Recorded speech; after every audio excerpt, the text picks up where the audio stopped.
Oh, are you gonna send him to regular school? Or you gonna homeschool? Okay, because it don't start school till the 5, right?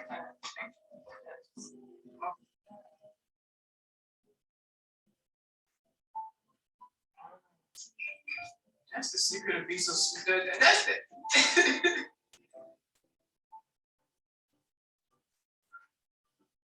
Yeah, they don't know the difference. Yeah.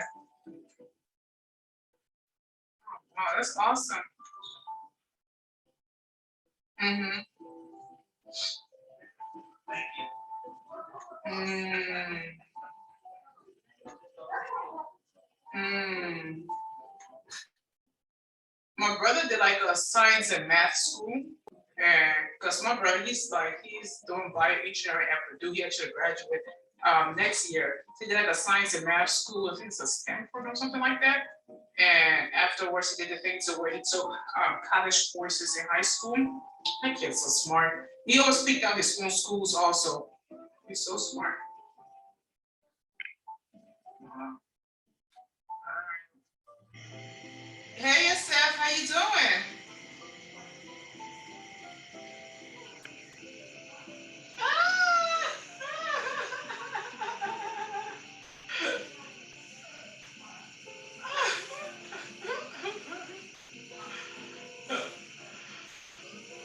Well, yeah, you get the link. Check your spam too if you don't receive it, okay? Yes. Drop you some. Oh, well, y'all have a good day.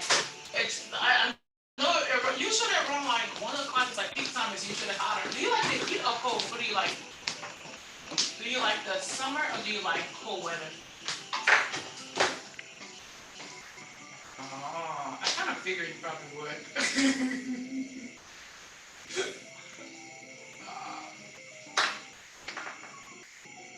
I see.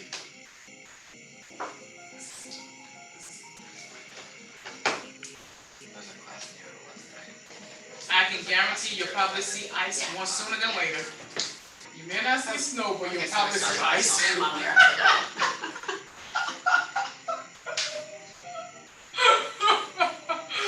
You may not see snow in Georgia, but you will probably see some ice. It's crazy.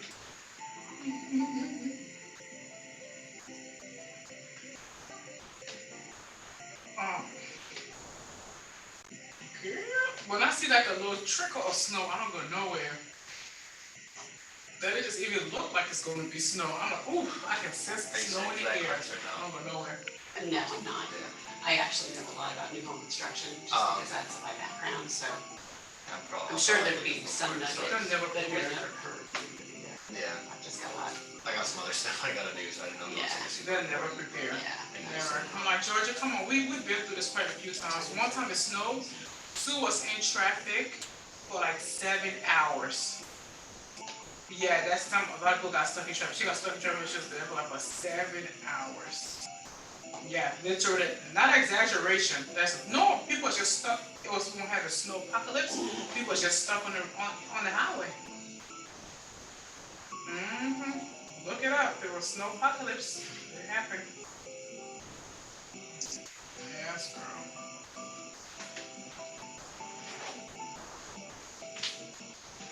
Yes.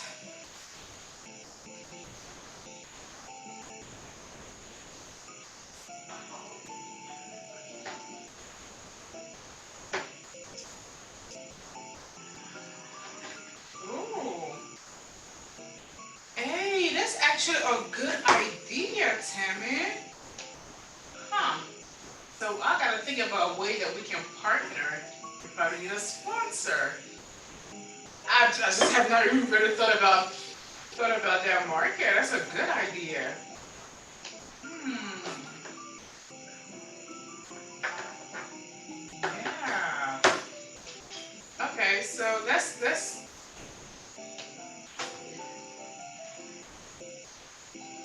yeah, let's think about that idea.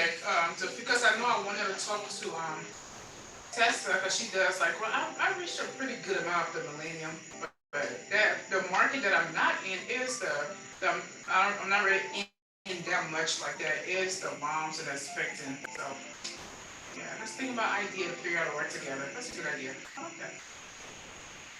Yes. Okay.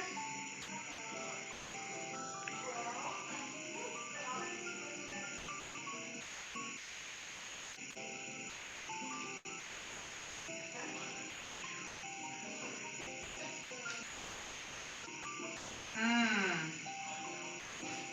Yeah, that's true. That's true.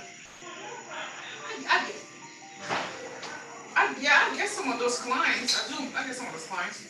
I just don't like the moms and stuff because I don't have the kids, so I don't get to go to no prep school. The stuff that moms do. So I'll see y'all.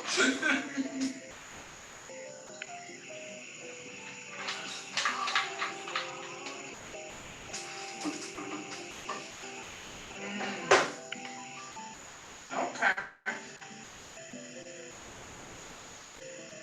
Okay. And I think one of my thoughts is that we can probably figure a way to do like a flyer or some kind of promotion, something that can attach to your blogs and stuff that you're writing as your sponsor, and I'll pay you. We'll figure out something along because I need to be somebody. I need to sponsor something that's actually worth sponsoring. I love your blogs. So. But you have to think. You have to let me know a tasteful way that we could do it. Always not. That's a good idea. Yeah, I like that. All righty. Yes, you too. Have a great day. Enjoy your time outside. All righty. Bye.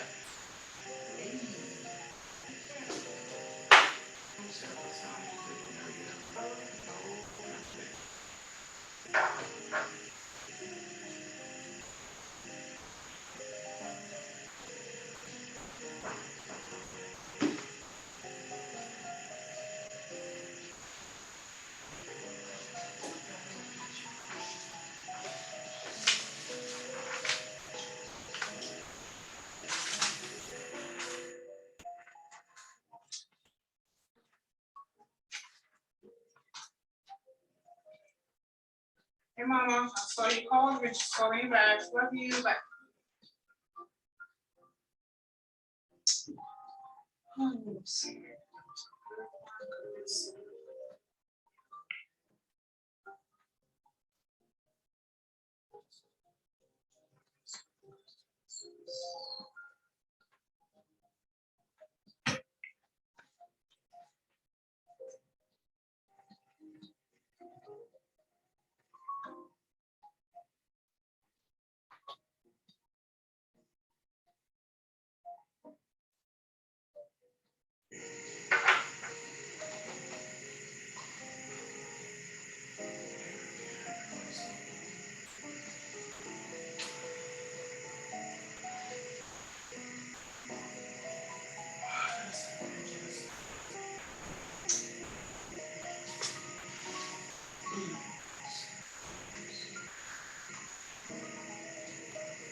Hey, Mama. Good. How you doing?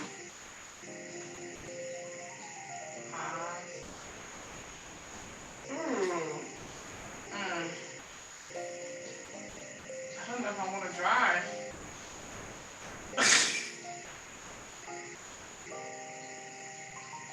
I don't know about that either.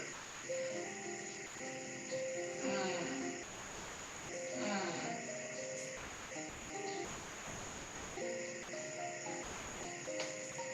I think it was. Yeah. I don't know about that. No, I've heard of what?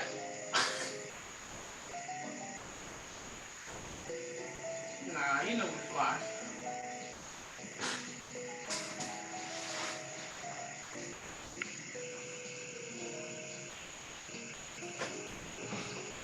Oh, we fly.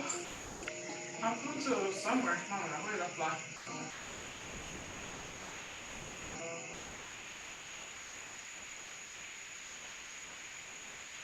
Mm-hmm. But no, we flew after that. Yeah. I don't remember.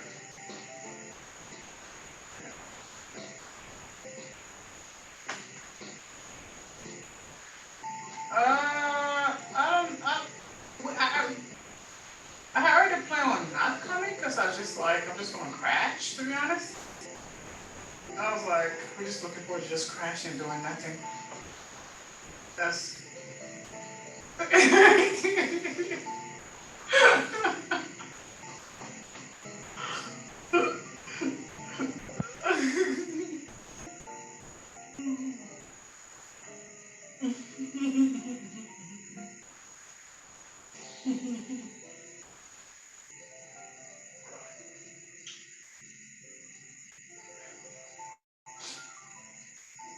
I still probably feel guilty if you're in the kitchen cooking. I'm just sleeping.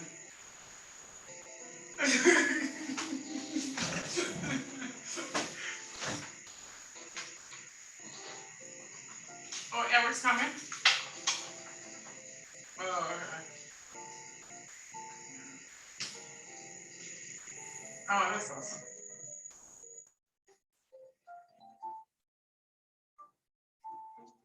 Okay.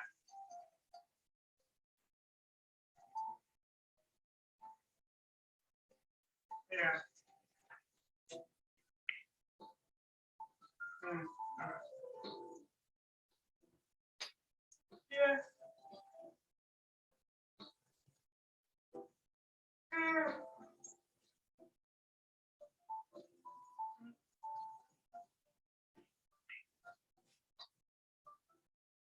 For Thanksgiving? Good job. They better drop some money. We never got clarity, so nobody bought the ticket.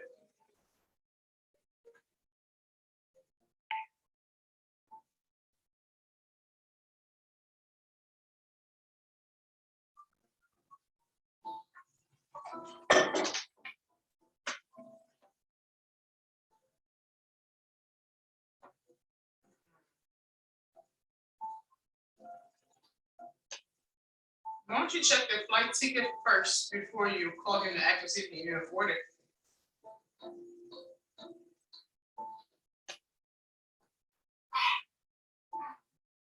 I mean, let me call you back. I have to get on the phone. This one of my clients. All right. Oh, I don't know. I'm at work. All right. I'm just trying to guilt me to go home for Christmas. I already decided. Maybe guilt is not the word. Convince. I already decided I was to go home for Christmas. She's like, I really like to have my kids here with me. I'm like, oh, yeah, sure.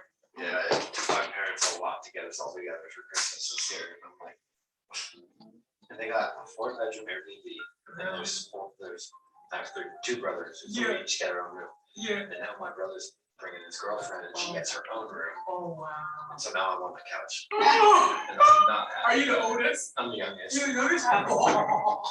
Yes, I see. Oh, gosh. She was looking at her like, You don't like Jim's girlfriend? I'm like, well, it's not that I don't like her, but well, how come he's gonna take the couch? If his girlfriend? Oh, there's gonna be a chat about this, I'm sure. Oh my gosh. Yeah, you just thinking the couch like the youngest, like. For a week. Oh. Oh, yeah, I'm feeling some kind of way. Yeah. Hold on, he has his own room? Well, yeah, because my parents they don't like girlfriends and boyfriends. Yeah, but that's what I'm saying though. So he has his own room, a bed. Oh no, it's here, my room. There's no way. I'm just like, I'm pulling my stuff up in the living room going, we still got this bed together. There's no way. Fight for it. Sure. Yeah, mom, she's like, yeah, your brother's gonna be here. Let's all have fun again together. It was so great to see you. Oh, no. I want to see all my little chickens. Oh my God. I remember my sister over there talking was like, wait a minute, mom, we I didn't expect her to ask. I gotta figure what the is.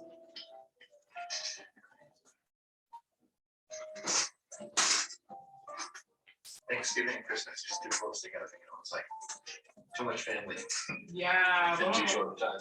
We're not going for Thanksgiving either. We're not going for either. We're just savage. When we first moved here, because she lives in North Carolina, we used to go there all the time. And finally, one year I was like, I'm tired of driving. I'm not tired. I lived in North Carolina before this. That driving was rough. Never allowed. Didn't wear a seat. So from the Sometimes they're bold book with them. I need to see what. Yeah, we just talked about that earlier. Like, you mean like the extra credit? Mm-hmm. I don't have it with me, but I do know that one of them is listening to the podcast, Oh, the yeah. CEO podcast, and then you have to make a comment, you have to tell Tammy what your takeaways were. That was one.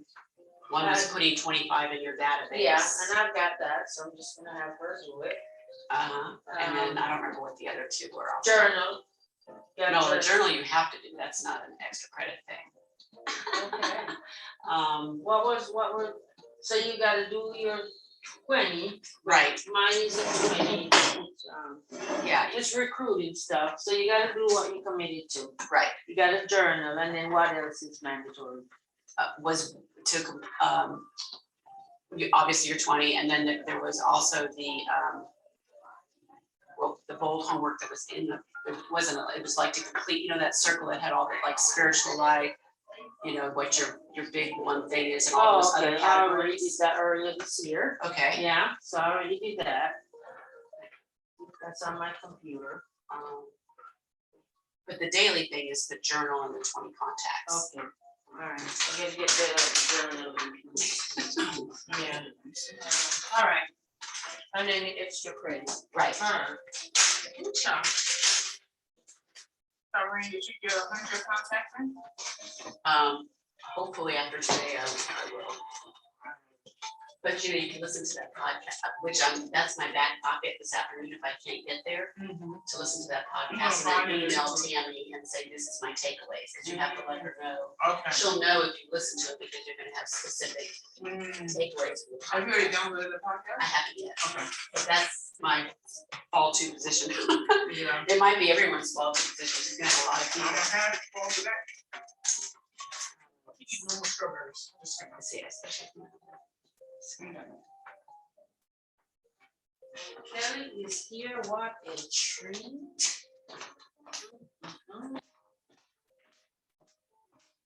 You want to do a Zoom this, Irene? Kelly Allen is here. Oh, To teach y'all about reconstruction. She's out.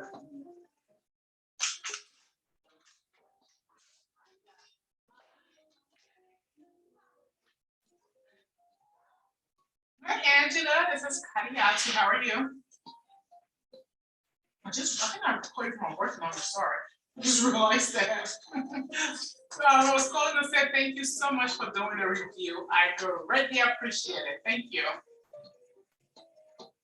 Now, what are you doing? What are you up to?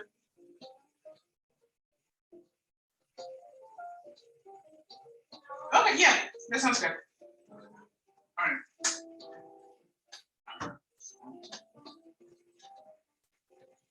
That's 4.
Safeness. Oh, yes.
Hey.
Hey, I got a water real quick.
Over here. Yeah. An appointment, actually. Nothing earth shattering, no, it's just a soft appointment, I should say. A self-lifting or self-buy. It would be a seller on the road, I mean, not her specifically, but she knows a lot of people in this neighborhood, she's like she's the key person to get to know, because she's with, on the HOA board. Oh, how did you meet her?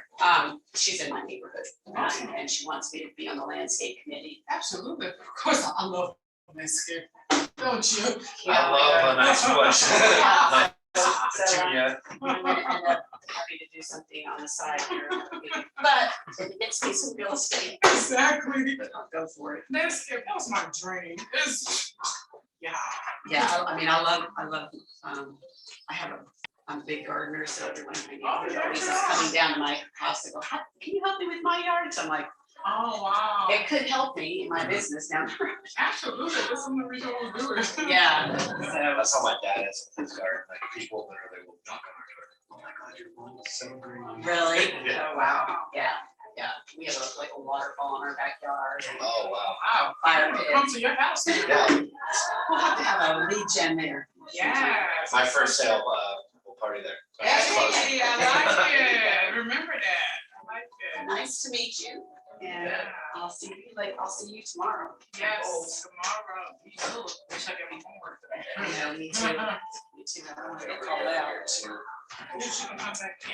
Expression you to stay there. See you later.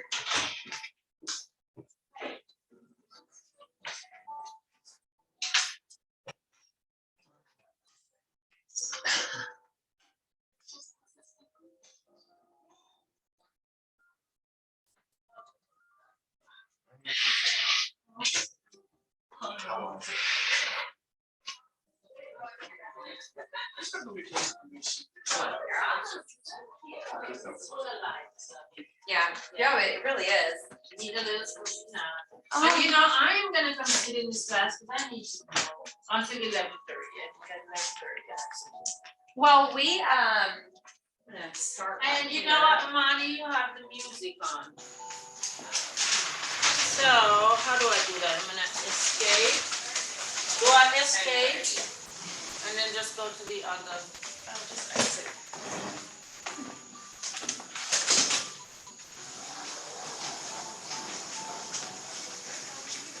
All right, let me get my. Now everybody has this. Oh, there she is. India's coming. Let's see. And let me get James and the others to come.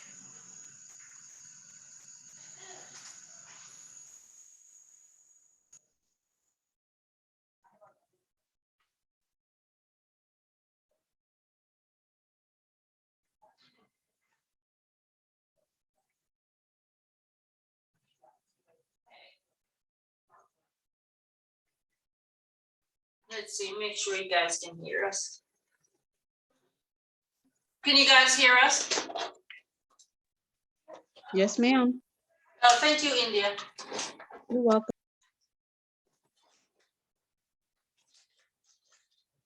Okay, gotta get a little bit of lip stuff on real quick. Yeah, okay. Well, there's slowly coming on.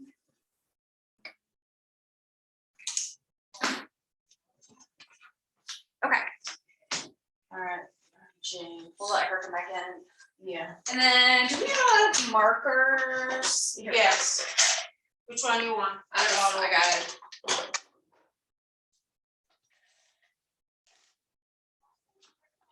Oh, it feels so good in here. It's nice and warm. It's warm. I have an appointment. You have an appointment, good for you. Go make that money.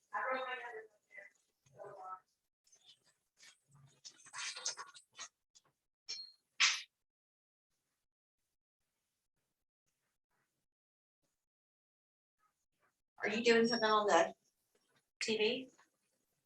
I thought you had the remote for a second. I'm like, I kept looking there, like, what are you doing? I did have your remote.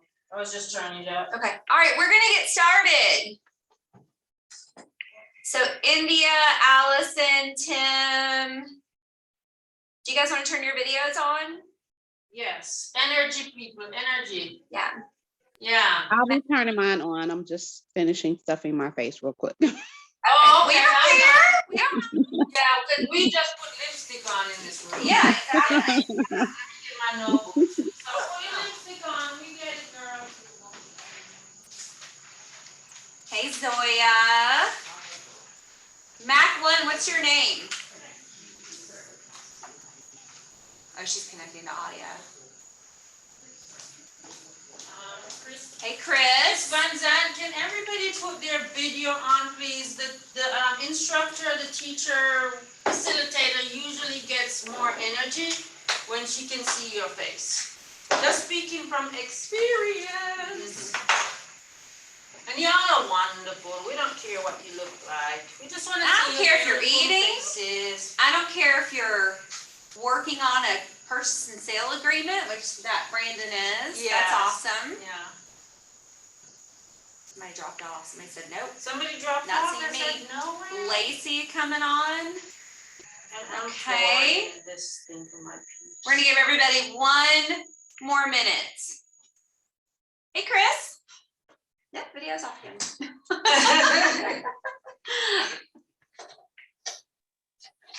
India. Can't believe how long. Hey, India, look at that. I know. You Here look you are, great. Chris. India. how beautiful you guys look, Lacey. Zoya, look at Zoya, just smiling. All right, Tim, you're the only one. Can you get on video?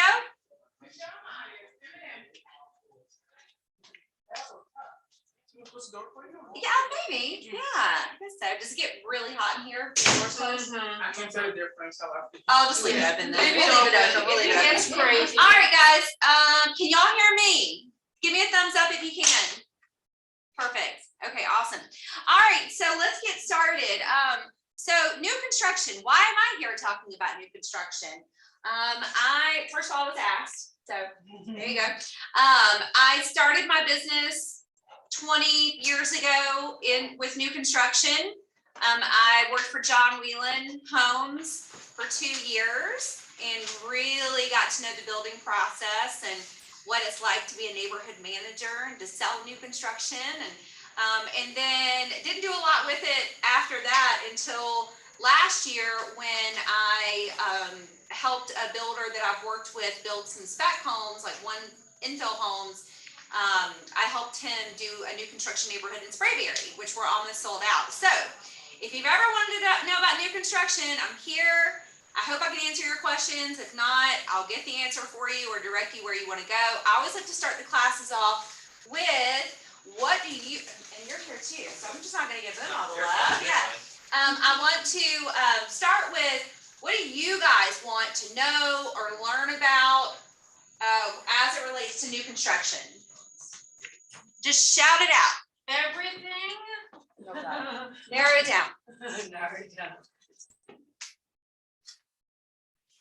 So my understanding from new construction is that there's no due diligence. Pretty much once you pay that earnest money, you are in. I think that another way we can get out is through the financing contingency or the appraisal contingency, right? Okay.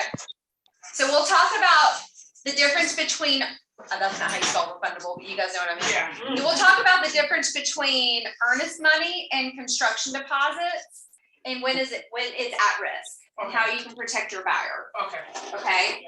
All right. What else? Well, she also asked about, though, Kelly, about the inspection process. There's no due diligence. Okay. So inspection. I feel like I just need like new construction sales 101. Like, From the perspective of representing a builder or a buyer? I would say, I mean, I would love to know both, but I guess at this moment, buyer. All right. I would like to know more about new construction from the perspective of a buyer. Okay. All right. So we'll definitely cover that. All right. And so the reason I was coming for the inspection, because the one that I did, 2 different ones, that one, we couldn't couldn't get an inspector out there until they had like the driveway paved, whereas some other ones, before they would put the driveway, we go and get inspection, other things like that done, but that one we had to wait until towards the end. So get the inspector out there. So, Okay. Okay. So we'll talk about when yeah. then. Okay. Got it. How can we ensure they don't try and increase the price on you when you're under contract? Okay. All right. So locking the price in. Okay. Got it. What else? Which contract? I'd like to touch on the custom and spec home aspect of it if we can. Okay. Got it. Anything else? Which contract do you use? Hey Kelly, this is Mason. I would like to see what or find out what you're seeing with like some of the production builders where they have lot releases and then have people bid on lots and do like a highest and best on the lot. On the Yeah. lot Who release. is that talking? Mason. Oh, hey. Hello. Yes. I'm finding that especially a lot in your area, like in Woodstock, Cherokee County, Canton, Yeah, Holly Springs. Yeah, I ran into it recently with something over like Alpharetta, Cherokee area of like Milton or whatever. Yep. Yeah. Yeah, they're doing a slow release. We'll talk about the why too, like what, maybe we should start there, is what's happening in new construction right now, right? Okay, if there's anything else you guys want to make sure that we talk about, just let me know, okay? And just for the purposes of being like kind of equal, I'm gonna sit, I'm staying here for a minute. Okay, all right, so, no, pick it up. All right, so what's happening in new construction? What are you guys hearing about new construction? Materials just went up. Yep. and cost prices up. Yep, so material, so why are materials going up? Supply shortage. Yes, supply shortage, right? And an increase in use as well. So you got a supply shortage, which already would cause a problem, but then you got more people. Like, think back, what did everybody do last year during COVID? Renovated homes and stuff like that. Especially with wood, right? So that's why we entered this year with a lumber shortage, and then the supply shortage, and then the labor shortage.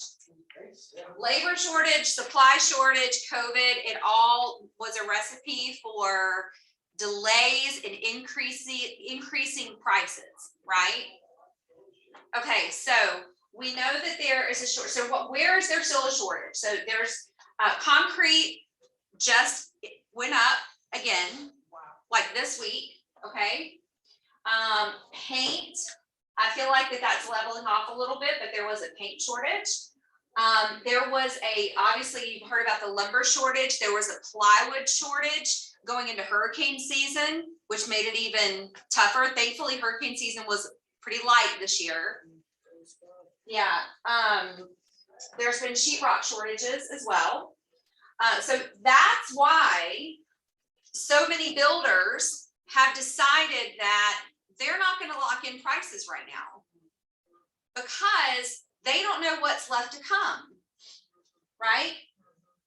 If you think about it, it would be, if you were a builder and there was a high demand for your product and you knew that the cost was going up and down on a weekly basis, then why would you lock in a price right now if it's very possible you could be losing money in 7 months when it's finished, right?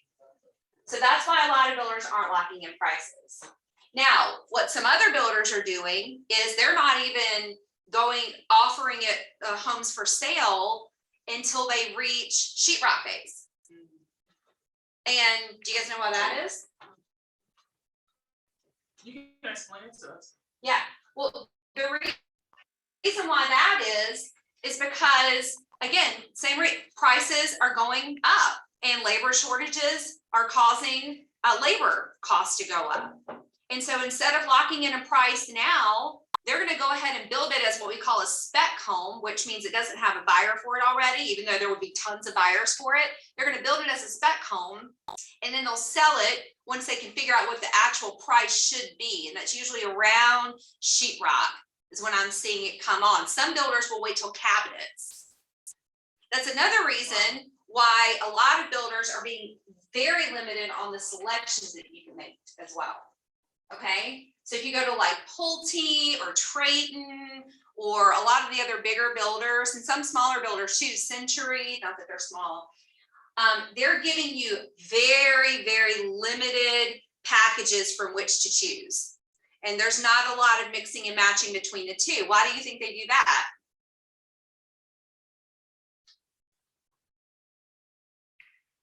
So they can kind of have an idea what their costs are likely to be. Yes, so they can control the cost and they can control the inventory that they have.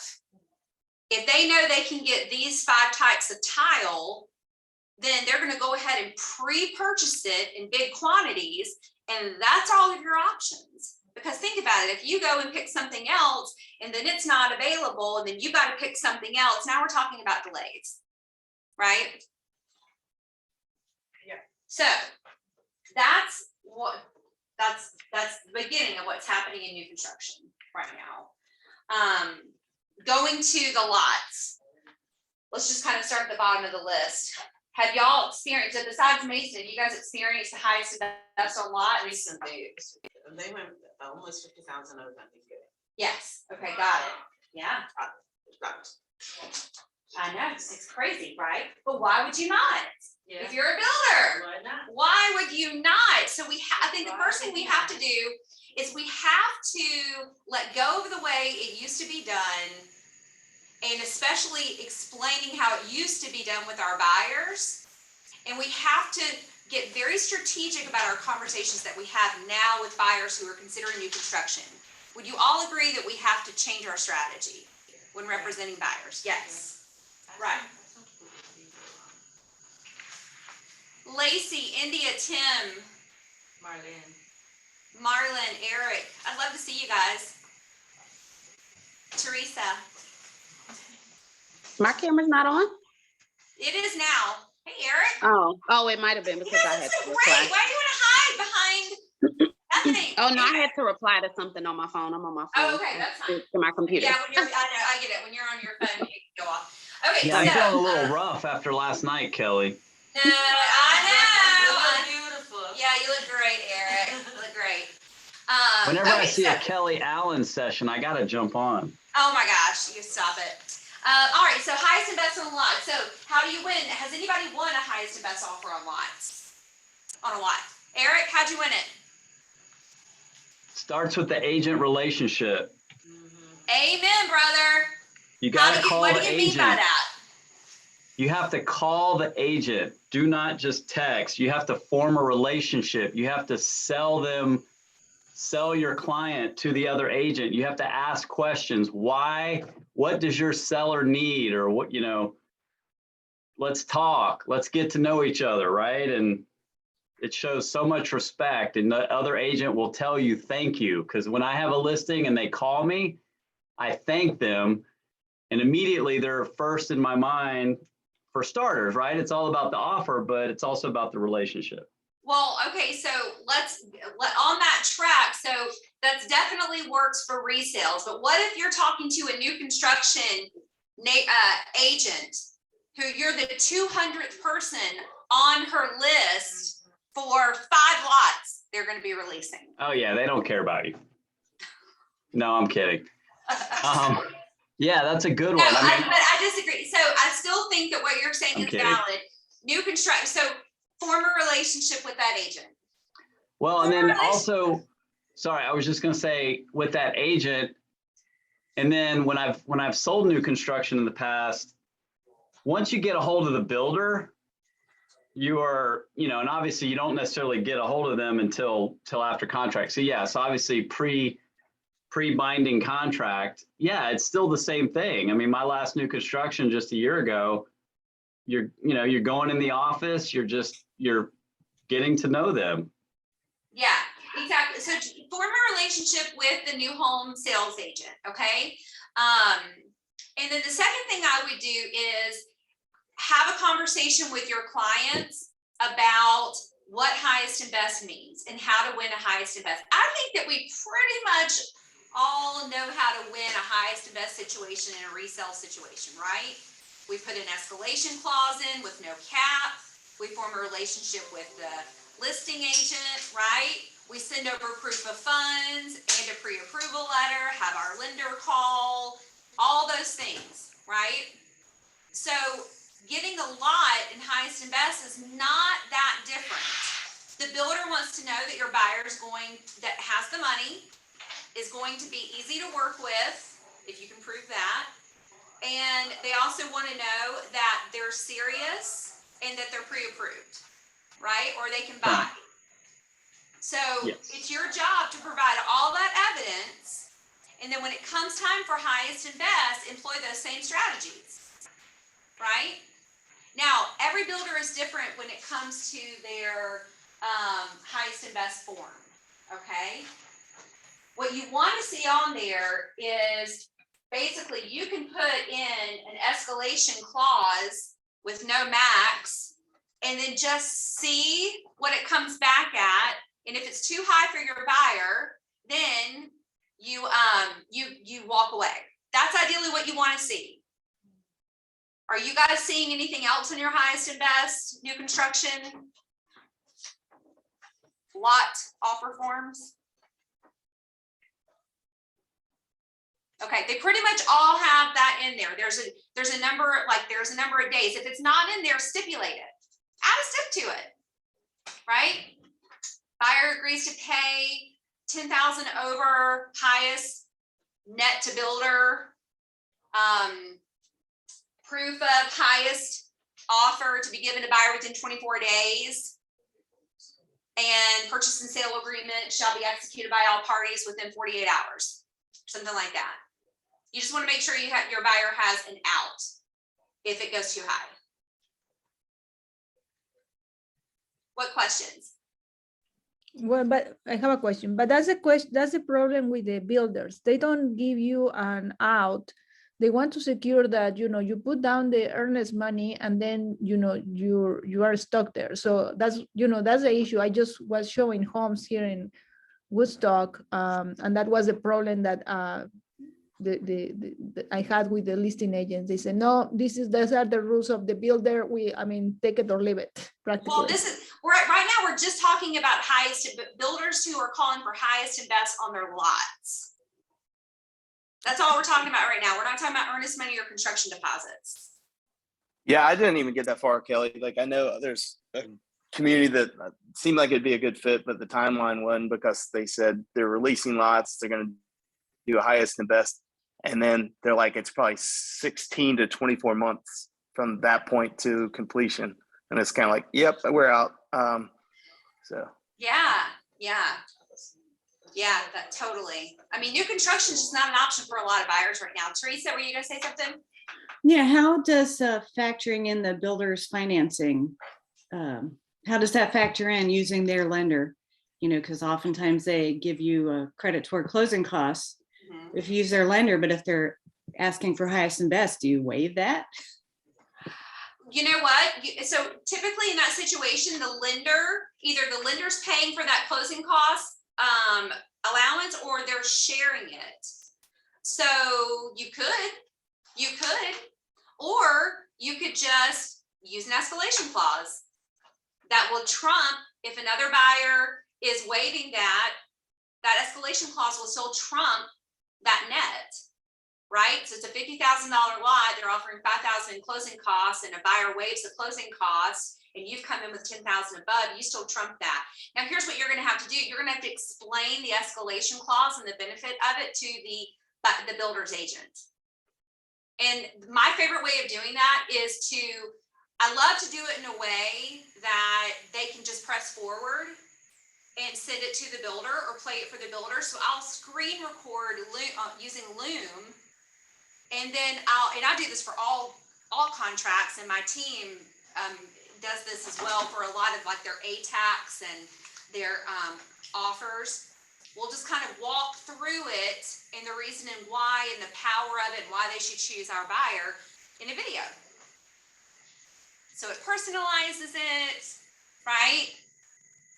Nobody wants to read a long email anyway. So if you don't have Loom, if you're not using Loom, go ahead and download it on your browser. I use it all the time. That's a video.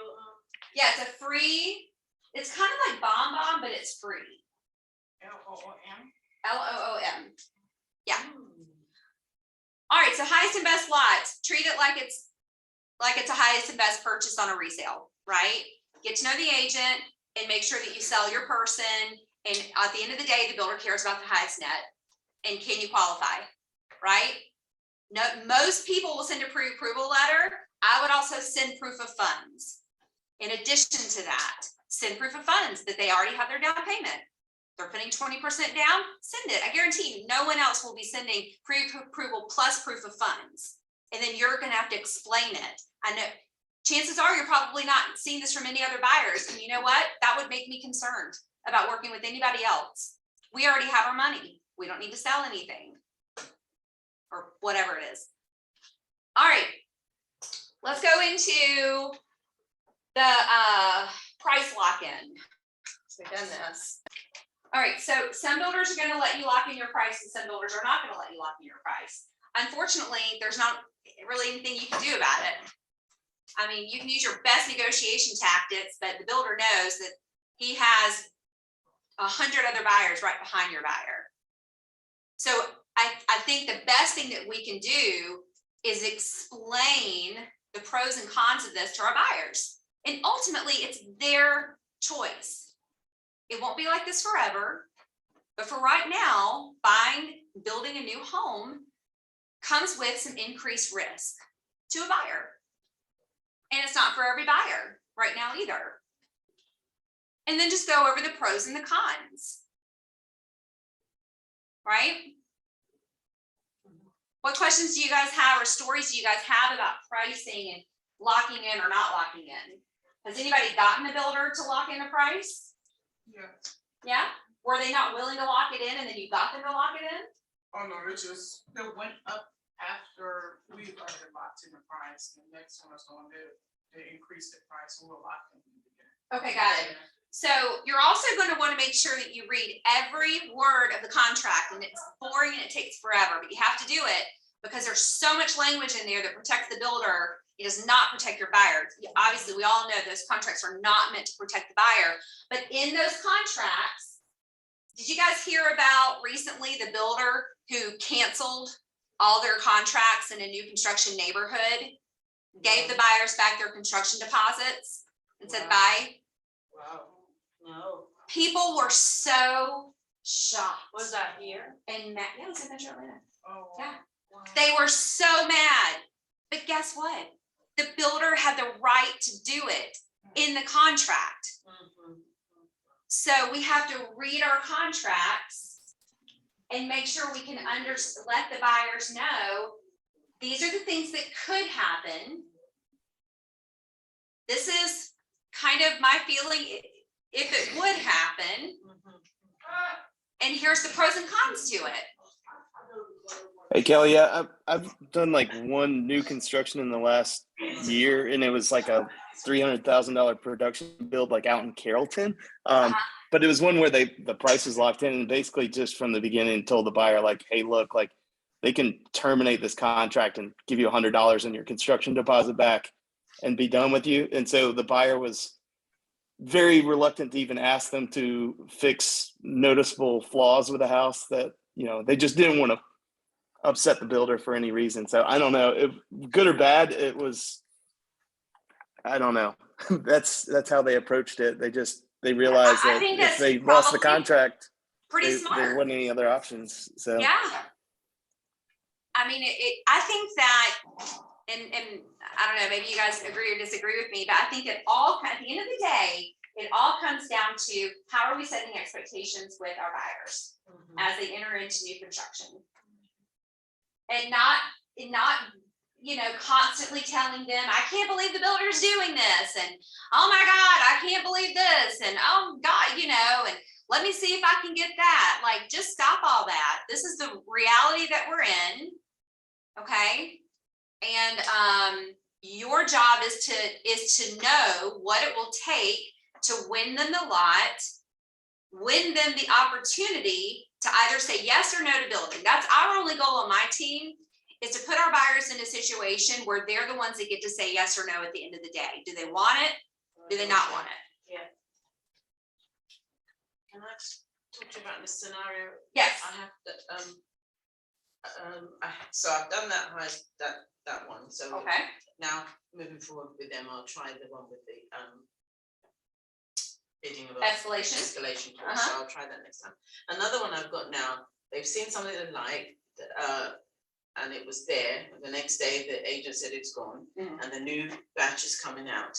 However, they've got to sell their house, and even though this new batch won't be complete until February, March, probably March, they want them to sell their house now before they will consider them accepting a contract from them. So I tried to build up a relationship with the agent, and he said, you know, and they're prepared to be pre-approved with their lender, and they've done that. So he said, look, I can't give you 100% guarantee, but if once they sell it, they've got a good chance. but, you know, it's like, Once they sell it, they're homeless. Yeah. So, You're still telling me I'm not gonna get it. I might not get it. so, and they only want new construction. Well, and so let me ask you this. So with that particular situation, are they not pre-approved to purchase without selling their house? I don't think so. I think he said they won't give them that, contract without selling. They don't do it contingent upon. So And I that's think they okay. We still don't need it contingent. I think they still need some of it, not a lot, but I think they still need to get rid of some of it. It would be like they're having like over $500,000 in debts. Yeah, I guess what I would do, have any of y'all heard that where a builder is saying, you've got to sell your house before we'll go under contract with you? You might be able to avoid that if you've got proof of funds to show that you've got down payment without selling your house and you've got credit approval without selling your house. You can carry both mortgages. I had one, but the builder, he says is I had to prove that the house was under contract already in order to accept the offer. Well, but Marlon, were you asking for a contingency? No, I didn't ask for anything. So, but they told me what I have to do was to bring the contract. And then I said, well, but we might not close. I mean, you never know, right? The fact that we are under contract doesn't guarantee anything. But then the agent there was saying, no, but it's one step ahead because we know that you already have a contract and you will do everything to close. So yeah, that was the condition that they gave us. And we did. We brought the contract and then we closed. Yeah.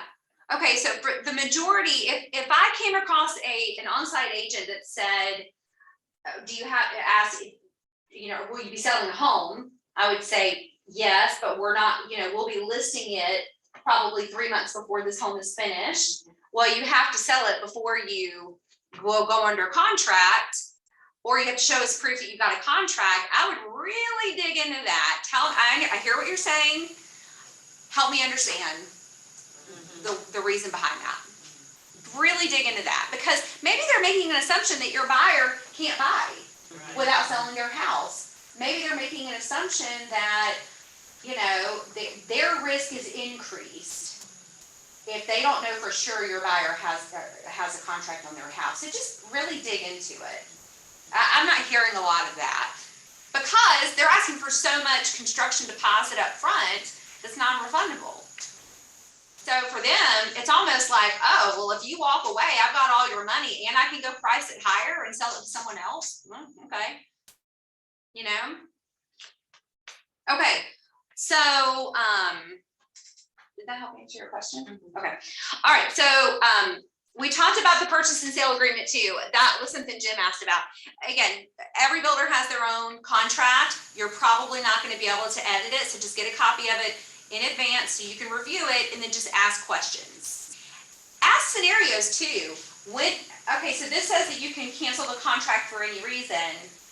Can you tell me how many times in the past year you've done that? And the reasons why? Yeah, just questions. You're just trying to assess the risk at this point. Okay, any questions about the contracts? Okay. All right, so let's go to then representing a buyer in new home sales. So how can you help your buyer in new home sales? What value can you bring to the table? And we've already been talking about a ton of value right now. Guys, I think right now in this market, you have to explain what it takes to win as a new home buyer in this market, right?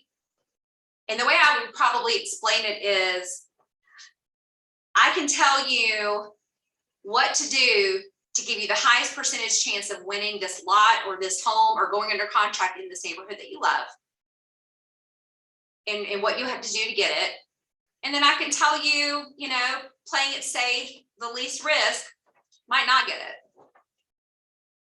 So I guess the question I have for you is, how important is it to you to buy new construction, or how important is it to buy in this neighborhood? So when you're representing a buyer in this market, you're giving them the facts, You're helping them assess their risk and the pros and cons of each and every decision they make. That's all. You're not there to commiserate and bitch about the situation. You're there to say, this is what's happening right now. Here's how we win. Another thing that I'm seeing, and you guys probably are too, is that builders are reducing their commission to buyer's agents. Y'all seeing that? Oh, yeah. I'm seeing a lot of 2%. Yes. Some of them are not doing it anymore, like they're not paying the buyers agent anymore. Wow, I haven't seen that at all. I heard about that. Okay. It was crazy. So guys, you don't want to work for free. So in your buyer consultation, you need to go ahead and decide, are you going to check that box that they're going to pay the difference between what you charge and what the seller is willing to give you, or do they not have to?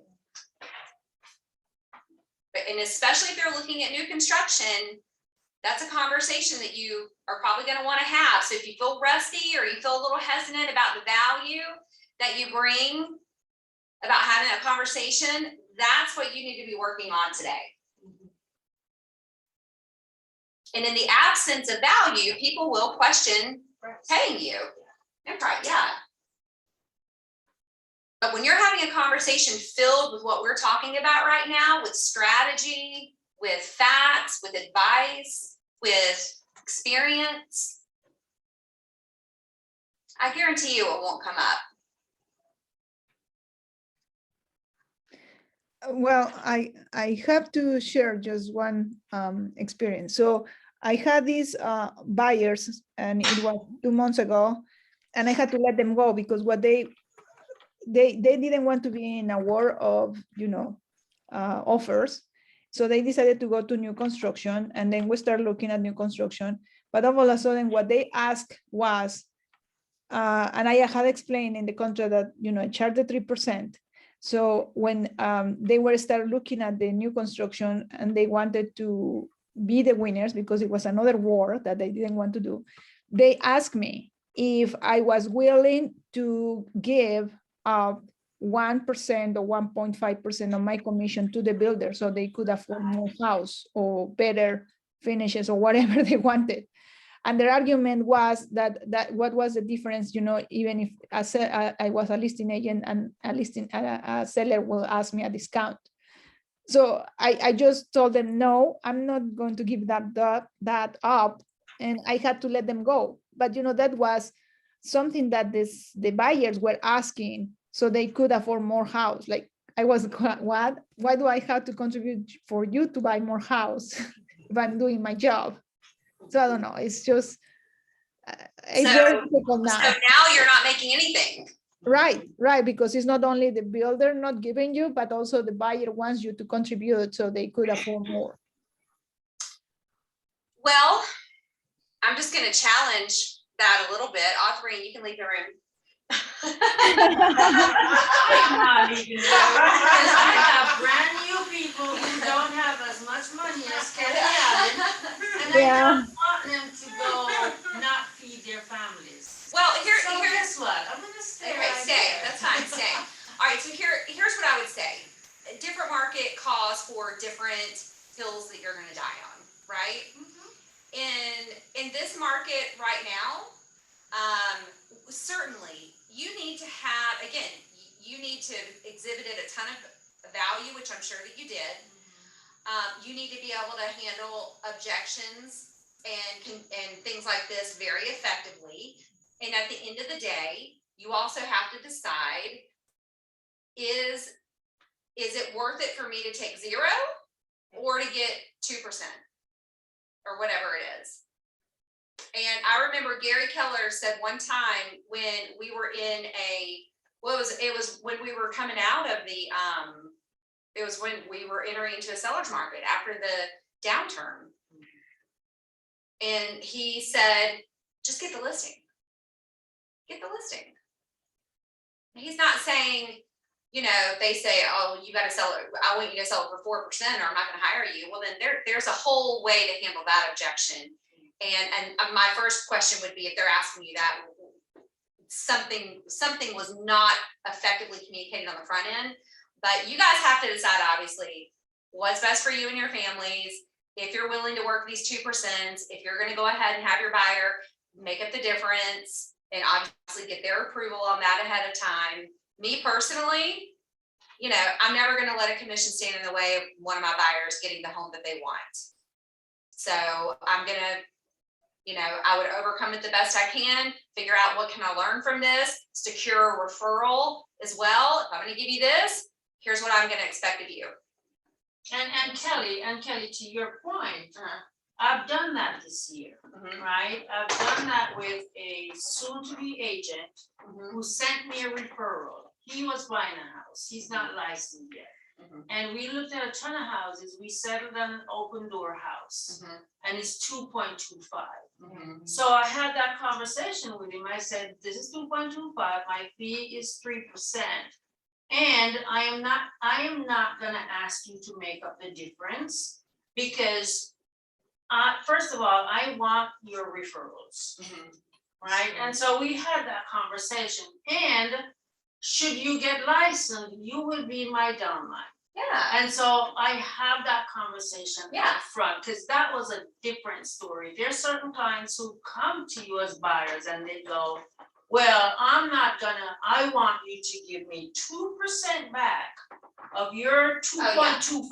If they're jerks at the beginning, Then that's you're setting no. yourself up for That's a lot of misery. This guy was a definite yes, because I do want him as a client for life. And I did want them to get into the house. So what I hear you saying is that it's situational. It's every definitely person and situation is situational. different. I Yeah. completely agree with that. But and if you're coming to me with this entitlement where it's okay for me to make 0.5% and give you back 2%, then you guys. That's the hill I'm gonna die on. You do what you wanna do. I do have a family to feed. Yes. And I have worked for, I'm saying this, most of you guys, you know each other, you've been here forever, we've had a long relationship. I have worked for 0 commissions before to make sure my buyer who needed it and I was changing a family's life. Yeah. So yes, I have worked for 0 before because I wanted to make sure that they got into a home. Yeah. Right?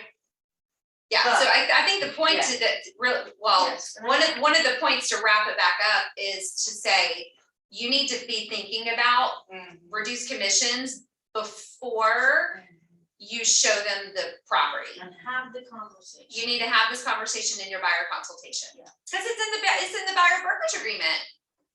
I had a client who said, I'm sorry, but this on-site agent at this 1.3. Magdalena, do you just want to tell us what you wrote? Hi, everyone. Hi. That's something total, I mean, same on the subject, but I literally had my clients who I've been friends with for over 10 years said to me, you know, this is the 1.3 million that on-site agent said if we come without an agent, we get 30 grand in upgrades. So sorry, but we don't need you. You know what I would say to that? Wow, I have really failed to demonstrate my value to you, and I am so sorry. And Now, that might so just I be did. jerks, Magdalena. I mean, some people, and I'm kind of saying that, like, number one, because that's exactly what I would do. I would say, holy crap, somewhere along the line, I made this look really easy, and I did not demonstrate enough value to them. But then some people, you can do that, and they still are going to say, listen, I mean, if a new construction agent sold them on not using you more than you sold them on using you, then that's a tough debate a buyer can have in their head. Well, we've had a conversation and that's what they decided to do. I don't know when it's going to go or whether, they're even going to go with it, but that's fine. I just know that they are not faithful to me as much as I'm, committed to them. Yeah, you know what? Yeah, so you can just match their motivation and their friendship level. Exactly. And here's the other thing too. So to take the high road, which of course, Magdalena, I know that you would, and I'm sure you demonstrated your value. Secure a referral. Say, okay. Oh my goodness, you won't believe it. Actually, they have referred people to me that have already, in my 3.5 years with Keller Williams, have done on average 2 transactions a year. So they are my Okay, referrals. okay, awesome. Then, so again, I think that, I love that story, Magdalena. I think that I hope you guys are getting kind of the point, and I'm sure you are, is if you're going to give something up, get something in return. Turn that 2% commission into 5% commission. Right? And Exactly. honestly, sell what you're doing too. Listen, I never do this, but I also would never let what I make stand in front of the house that you want. So I'm gonna do this. I'm gonna ask 2 things of you. Number 1, you don't tell anybody that I've done this. I know agents that have people, sellers sign non-disclosures when they reduce their commission. Okay. And number 2, I know that you're gonna come in contact with someone that needs to sell or buy a home this year, right? You're probably already, thinking of someone. Will you commit to sending them to me and introducing me? That's good. Yeah. All right, so. You're providing so much value because I just did one for 2.25 and didn't even think about them, but now I know going forward, so this is super helpful. Thank you. I sell everything. Like I think sometimes we forget that we have to sell ourselves and what we're doing and the value. Yeah. Keep selling. Yeah. Keep selling. All right. So, any other questions about? I want to get into inspections and then construction deposits versus the earnest money. Any other questions about what we've been talking about, or what questions I should say? Yeah.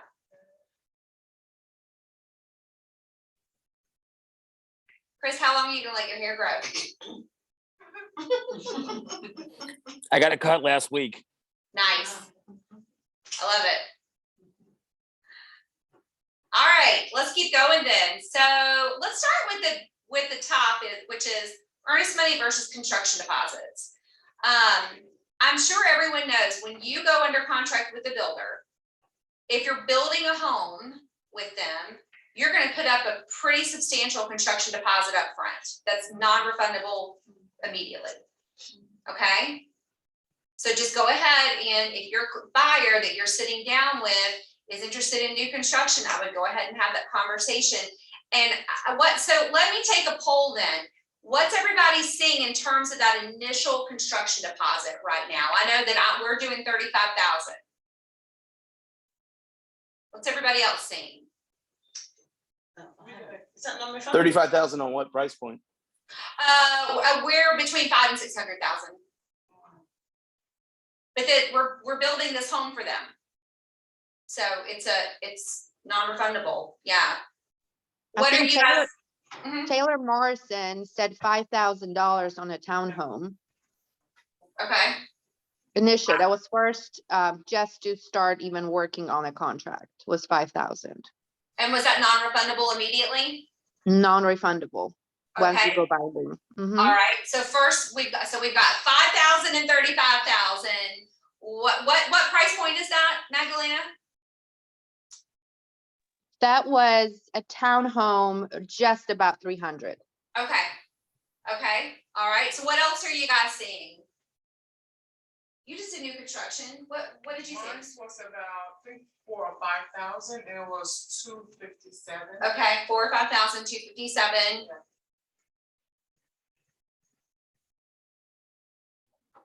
My last one was what you said, Kelly. It was like a $640,000 home, and it was 35,000 deposit, I think. Yeah. Mason, what about you? Yeah, I'm thinking that it's been a little bit, but I think that little $300,000 production build was like a $5,000 deposit. And I didn't even get that far with Toll Brothers on the one over near Milton. After 2 years, they can. Toll Brothers, that's who these people had to bid on the dirt for, yeah. Well, and I was just in a Century is doing it. Pulte is doing the highest and best on lots. Triton, I'm not seeing is. right now. So I think it depends on the price point you're in too. You know, I mean, listen, if I'm in $300,000 in Conyers, I can't expect that those buyers are going to have $35,000 to put up. But the project that I'm doing is in East Cobb. It's a 55 plus neighborhood. These people have cash, right? So go ahead. I think the point of this is though, is go ahead and get your buyers, let them know ahead of time that the construction deposit, number one, is non-refundable. It's due when you go under contract. And depending on the builder, it could be as little as, let's say, around 1.5–2% of the sales price. And it could be, you know, up to 10%, let's just say. Now, so I've only had a few people really scoff at the non-refundable. So how do you sell? Now you're not even selling it to your buyer, it's your buyer. How do you explain the why behind the non-refundable to your buyer?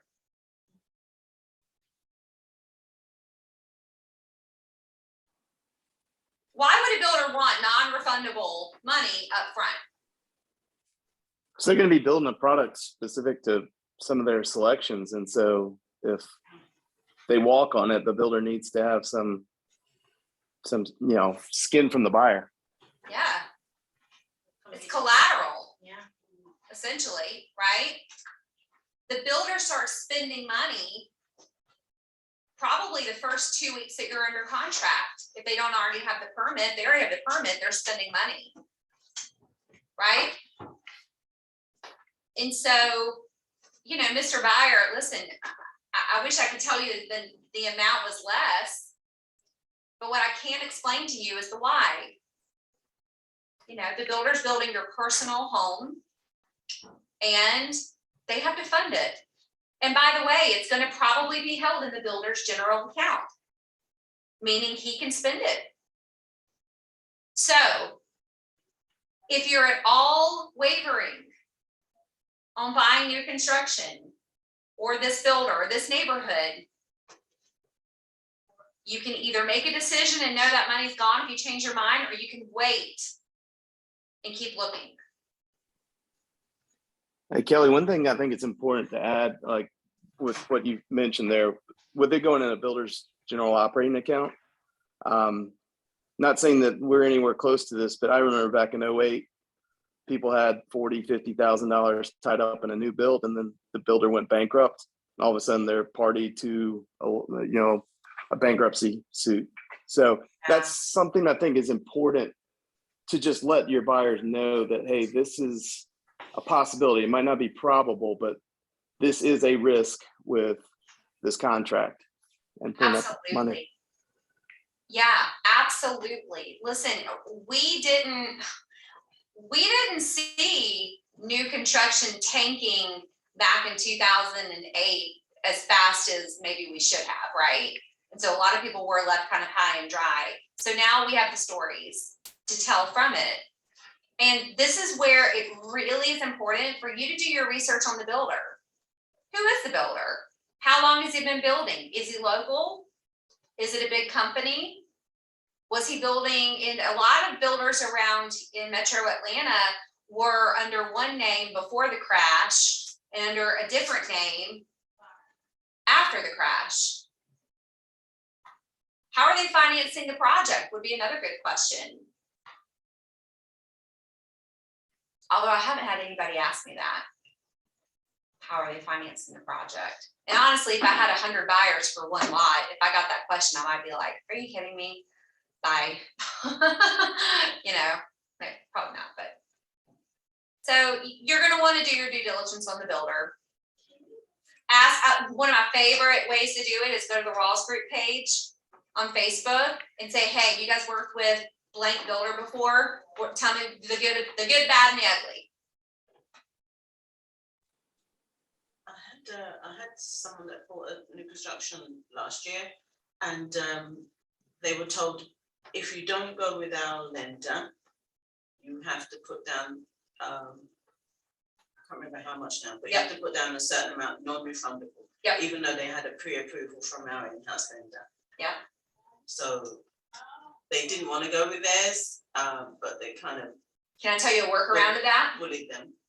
So if you had, okay, so if a builder is saying that your construction deposit is gonna be more if you don't use their preferred lender, or they're not gonna give you closing costs, write in the contract that you're gonna go with their lender. Because I have yet to see a builder contract that, now read every one of them, I'm gonna say that, and sure enough, there'll be one. But every contract that I've read and I've written gives the buyer the right to opt out of it. But they lose, now they lose that stuff. So that's what we came up with. I can't remember, it was a new construction neighborhood. My people were gonna need to sell their house. We weren't gonna list it for a while. It was a $50,000 construction deposit if we didn't use their in-house lender, and a $10,000 construction deposit if we did. And then there was this box that said that, no, there was a stipulation that said if the buyer chooses not to use the in-house lender, then they forfeit the closing costs. And I'm like, well, we're just gonna write that you're gonna use the in-house lender. And then we're gonna give them a shot, because you should.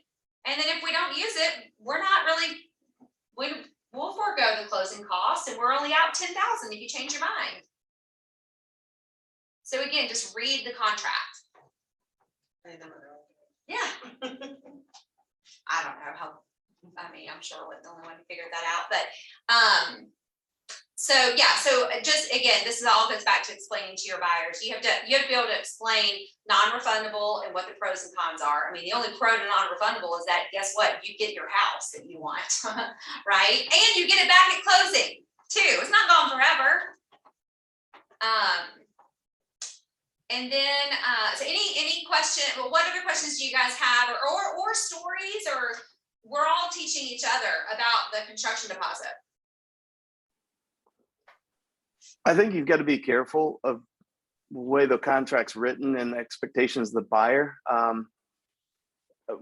had an experience where the buyer thought that the construction deposit would be credited back to them at closing as part of their down payment, closing costs, like earnest money would. And the way the contract was written, it wasn't. And so. What? Wow. So yeah, Did it come off the price? Oh, so it came off the price? Trying to remember exactly, but it was one where, they were planning on doing like a 95% LTV and at a 300,000 purchase price. And with all maybe it was the upgrades, maybe it's the upgrade deposits. Because I think that's what it was actually. The construction deposit and the, was treated kind of like earnest money, but all the upgrades that they paid for, because they had to pay 100% of the cost of the upgrades to the builder. So those weren't being treated like a construction deposit. Okay, so those weren't factored into the price then? They paid for their upgrades outside of the price? Correct. Which is one way to do it.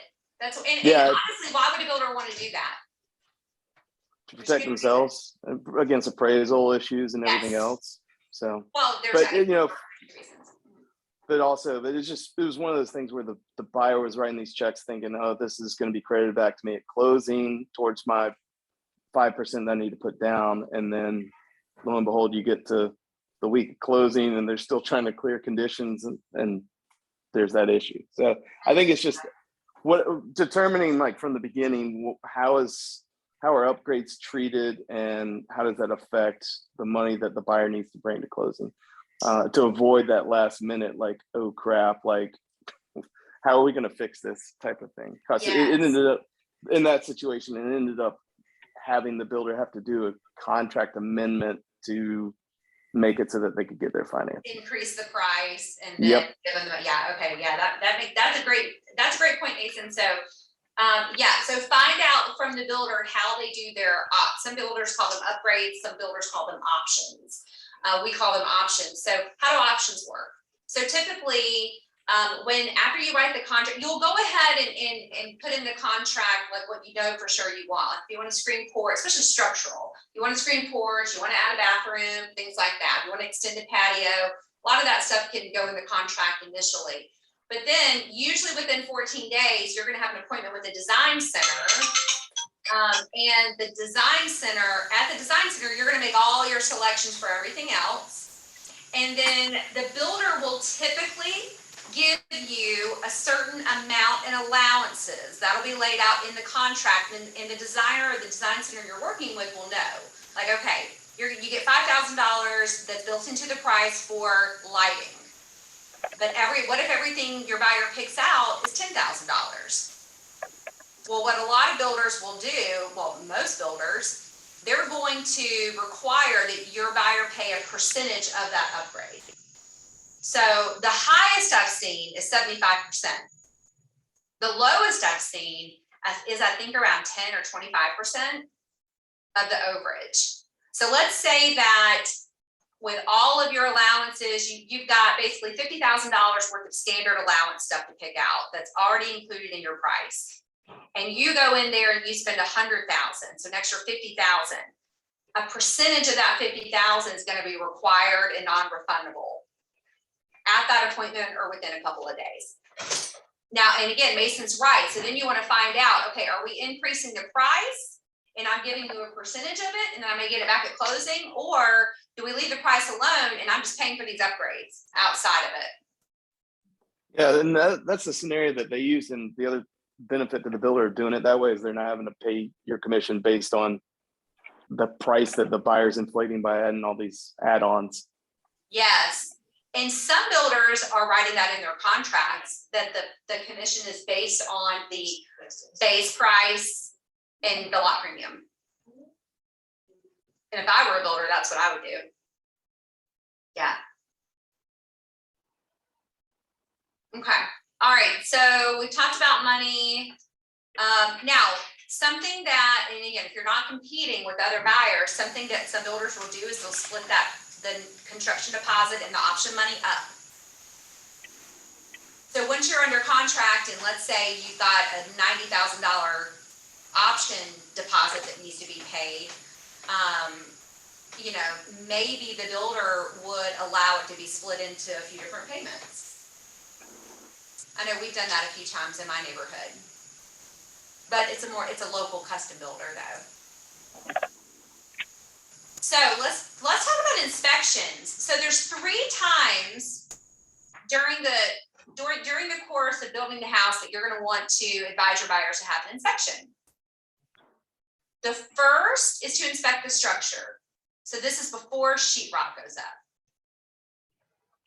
This is where you're going to catch anything that, like a split beam or a joist that needs to be sistered or a header that might be missing. Okay. And then, does anybody know when the second inspection would happen?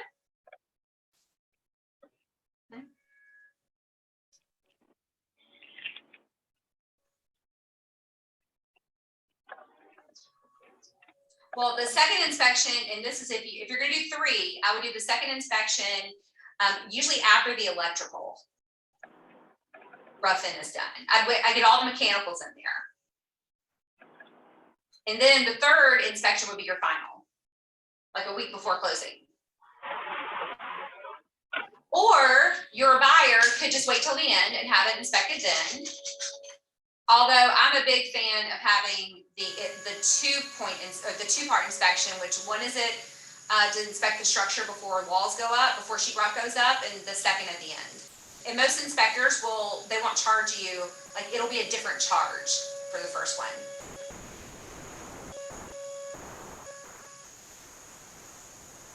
The tornado siren's going off here. I didn't know that's what it was. It's a week, yeah, they do it every week. I was like, it's so normal. Yeah. You're moving, you're like, yeah. Look at you following along. Yeah. You're just like, they're not moving. So I guess I'm already. Yeah. Any questions on inspection? All right, it's 12:03, so we can be done at what final questions do you guys have, or comments or anything? I have a question. Go ahead, Arthurine. Hello. Arthurine, you're muted. Okay, she's done. Okay, wait, tell me your name again. Okay, oh gosh, I won't try to say that. Go ahead. How do you So I felt like the in-house agent, because So I thought when she told me that we had to wait until the driver was paid to get the inspection done. I thought she was making it up, to be honest with you, so, I mean, Yeah, no, probably not. Every builder has, okay, so that's another question you want to ask. At what point in the process will the builder allow, like, what's basically the rules around the buyer's home inspection? I had one with, wasn't Pulte, I can't remember who it was, but somebody had to be on site the whole time during the home inspection. And I didn't know that. And so my inspector came out and the builder said, no, he can't go in. Yeah. Because when I inspected the house not once. So it's like, so you're gonna tell me the house is like completely done, driveway done, everything is done before we get to inspect it. So I just felt like, maybe the house not once, something what's going on, Yeah. to get inspected. So. Yeah. So you're gonna wanna find out any rules around inspections before.